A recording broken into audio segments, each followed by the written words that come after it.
காந்தி கூட இந்த அளவுக்கு தியாகியா இருந்திருப்பாரா அப்படின்னு தெரியலங்க. ஆனா நம்ம மக்கு மீனா இப்படிலாம் இருக்கக்கூடாதுங்க அப்படின்னு யாரெல்லாம் நினைக்கிறீங்களா? கமெண்ட்ஸ்ல மக்கு மீனா அப்படின்னு தெரிவிச்சிருங்க. என் அன்பான இனிய உறவுகளே, பார்த்தீங்கன்னா சப்புன்னு போச்சுங்க பில்டப். இதில் வேற ஒரு வாரமா அதுக்கு பேசாமல் பருத்தி மூட்டை கொடோன்ல இருந்துக்கலாமே. அதே வழக்கம் போல் இங்கே ரோஹிணி பார்த்தீங்கன்னா பணக்கார தோரணையோட கெத்தாக கை கட்டிக்கிட்டு நிற்கிது. இந்த பிள்ளை மீனா பார்த்தீங்கன்னா வழக்கம் போல் எப்பவும் போல் அடுப்பில் கரண்டி வச்சு கிண்டிக்கிட்டு இருக்கு. எட்டி பார்க்குது. எப்படி இருக்கும்? வேற ஒன்றும் இல்லைங்க, நமக்கெல்லாம் அல்வா கிண்டிக்கிட்டு இருக்கு. இனி மொளமா பூ எடுத்து நம்ம காதில் சுத்தம். அப்படி தானங்க தோணுது. செம்ம கோவம் தாங்க வருது. அங்கே பார்த்தீங்கன்னா மீனா காலில் மன்னிப்பு கேட்டு அழுது, நான் தவறான முடிவு எடுத்துக்குவேன் அப்படின்னு விழுக போய் அப்படி இப்படின்னு அழுது ஒரு வழியாக சமாளிச்சிடுறாங்க.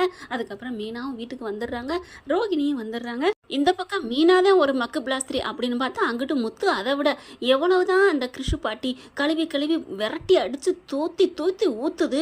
ஆனாலும் பார்த்தீங்கன்னா டே கிருஷு பாட்டியே அப்படின்னு வரேன். அவன் ஒரு கேனையனா என்ன சொல்கிறது, நல்ல மனசுக்கு இருங்கடா, அதுக்காண்டி ஒரு அளவு இல்லையா? பார்த்தா டே கிருஷு மறைச்சிட்டிங்களம்மா அப்படின்னு சொன்ன கையோட ஐயோ அப்படின்னு தவிக்கிறாங்க. ஏன்னா கிருஷு சொல்லிக்கிட்டு இருந்தா இல்லையா, மீனா ஆண்டி ஏன் அம்மாவை அடித்தாங்க, அது மட்டும் கேட்டிருந்தா கூட ஏன் அடித்தான்னு கேட்டிருப்பாரு முத்து. அதுக்கும் கூட டைரக்டர் வேறு பதில் ரெடியாக வச்சுருப்பாரு ரோஹிணியை காப்பாற்றுற மாதிரி. சரி அதை விடுங்க. அதுக்கப்புறம் பார்த்தீங்கன்னா முத்து என்ன பண்ணுறாரு, ஏம்மா நீங்கள் வந்திருக்கீங்க, இதே ஊருக்கு தான் நாங்கள் வந்திருக்கோம், சொல்லக்கூடாத ஒரு வார்த்தை, அவங்க ஏன்டா உங்ககிட்ட சொல்லணும், என்னங்க லாஜிக்கு?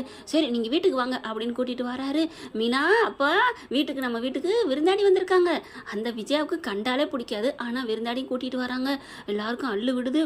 ரோஹிணி அப்படியே பரபரப்பாக பார்க்க மீனா அப்படியே சைடாக பார்க்குறாங்க. அவங்க பார்த்தா அப்படியே பள்ளி மாதிரி ஒட்டிக்கி நிற்கிறாங்க. டேய் என்னடா இதுங்களை ஏன்டா கூட்டிட்டு வந்த அப்படின்னு விஜயா ஓவர துள்ள போனாங்க. ஆனால் பாட்டி அடக்கிடுறாங்க. என்ன இப்போ என்ன உனக்கு பிரச்சனை? அவங்க வந்திருக்கிறது ஏன் வீட்டுக்கு, வீட்டுக்கு வந்து அதுவும் நல்ல நாள் பெரிய நாளுமா வீட்டுக்கு வந்திருக்காங்க. நம்ம வீட்டுக்கு வந்து சாப்பாடு போட்டால் நமக்கு எவ்வளோ புண்ணியம், நீங்கள் வாங்கம்மா வாங்க அப்படின்னு சொல்கிறாங்க. நீமா நான் வந்து அவங்க ஃப்ரெண்டு அப்படிங்கிறாங்களா. டே கிருஷு நல்லா இருக்கியாடா அப்படிங்கிறாங்க. அப்படியே மீனாண்டி அப்படின்னு அப்படியே கொஞ்சுறாங்க. அப்படியே ரோஹிணியை பார்க்குதா. ரோஹிணி ஆண்டியை பாடுறா அப்படின்னு மீனா சொல்ல, உடனே ரோஹிணி ஆண்டி அப்படின்னு சொல்ல அப்படியே ரொம்ப சந்தோஷம். அப்படியே மீனாவை முத்து பார்க்குறாரு, ரோஹிணியை பார்க்குறாரு. என்னடா நடக்குதுங்க அப்படிங்கிற மாதிரி. அடுத்து அவங்க வேலையை பார்க்குறாங்களா. அடுத்து ரூமுக்குள்ளே போய் ரோஹிணி இப்படி உட்காந்துட்டு அழுகுது. வாடா கிருஷ்ணு நம்ம போய் கொஞ்சம் விளையாட்டு, உனக்கு நிறைய பொருள் வச்சிருக்கேன், சாக்லேட் தரேன் அப்படி இப்படின்னு கூட்டிகிட்டு போகுது. ரோஹிணி இருக்க ரூமுக்கு கூட்டிகிட்டு போய் கதவை சாத்திக்கிறாங்க. மீனா என்ன மன்னிச்சிருங்க மீனா அப்படின்னு கட்டி பிடிக்க போகிறாங்க. நிறுத்தடி அப்படி நல்லா வாடி பொடின்னு கூப்பிட்டு பேசுனது நல்லா தாங்க இருந்துச்சு. எனக்கு என்னமோ மனசில் இருக்க பாரம் இறங்குச்சு தான். நல்லா கொஞ்சம் கோவமாக தான் மீனா நென்னடி நொன்னடி வாடி போடி அப்படின்னு நல்லா வெளுத்து வாங்கினாங்க. அடுத்து பார்த்தா அம்மானுக்கு அப்படியே ரொம்ப கட்டி தள்ளிக்கிறாங்க. போதும் ரொம்ப நேரம் இருந்தால் சந்தேகம் வரும் அப்படின்னு சொல்லிட்டு கூட்டிகிட்டு வெளில வந்துடுறாங்க. அடுத்து பார்த்தா கிருஷி பாட்டி என்ன பண்ணுறாங்க, எல்லாரையும் எனக்கு ரொம்ப பிடிச்சிருக்கு அப்படின்னு சொல்லிட்டு பேசுகிறாங்க. மீனா என்னை மன்னிச்சிருமா, முத்து என்னை மன்னிச்சிருங்க அப்படின்னு சொல்லிட்டு, ரோஹிணி நான் ஒரு முடிவு எடுக்க போகிறேன்டி அப்படிங்கிறாங்களா. அப்படி மெதுவாக யாருக்கும் தெரியாமல் பேசிடுறாங்க. என்னம்மா முடிவு எடுக்க போகிற, நீ சும்மா இரு அப்படின்னு சொல்லிட்டு, தம்பி நீங்கள் ஆசைப்பட்டு கேட்டீங்கல்ல என் பிள்ளைய நீங்கள் தத்தெடுத்துக்கிறேன்னு சொல்லி.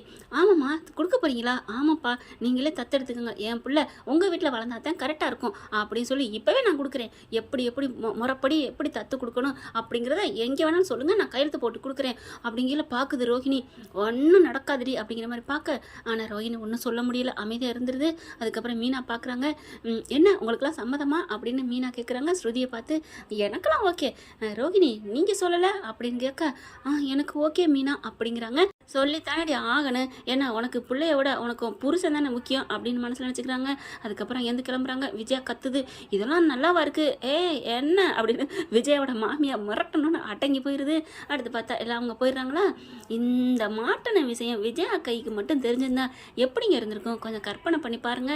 அடியே நாட்டு முள்ளு வாங்கி சீமை செருக்கி அப்படின்னு சொல்லிட்டு அடி நச்சு எடுத்து எண்டின்னு பம்ப முடிய ஆஞ்சு அன்னைக்கு பணக்காரி இல்லைன்னு தெரிஞ்சுன்னு நொச்சுன்னு அடிச்சு ரோட்டில் வீட்டை விட்டு விரட்டினாங்க பார்த்தீங்களா. அதை விட அப்படி சின்ன மருமகள் மலர் புருஷனுக்கு அப்படி அனுப்புனா பாருங்க, சாணி சட்டியை கரைச்சி ஊற்றி அந்த மாதிரி கரும்பு செம்பளி குத்தி அனுப்பியிருப்பாங்க. ஆனால் பார்த்தீங்கன்னா அவங்களுக்கு மாட்டுப்படுறதுக்கு இப்போதைக்கு யோகம் நேரம் இல்லை. அதனால தான் விஜயகண்ணில் மாட்டுப்படலை. இந்த வீட்டில் நல்லா யார் ஏமாந்த சோனகிரின்னு பார்த்துருக்காரு டைரக்டர். அதனால மீனா கண்ணில் மாட்டுற மாதிரி வச்சுருக்காங்க. கொஞ்சம் நடுங்கி ஒரு 1000 எபிசோடு கொண்டாந்துருவாங்க. ஏன்னா மீனா ஒரு மக்குன்னு டைரக்டர் நினைக்கிறாரா, இல்லை மீனா ஒரு ஏழையாகவே இருக்கணும், நம்ம ஆள் ரோஹிணி தாங்க மாட்டணும் ஆனால் மாட்டா அப்படிங்கிற மாதிரி கொண்டாந்துட்டு இருக்காரு. ஓகே ஃப்ரெண்ட், பார்க்கலாம் என்ன நடக்க போகுதுன்னு. இந்த பற்றி உங்களுக்கு பிடிச்சிருந்துச்சுன்னா உங்கள் பொண்ணான கையில் லைக்கை போட்டு சப்ஸ்கிரைப் பண்ணிடுங்க. Thank you friend.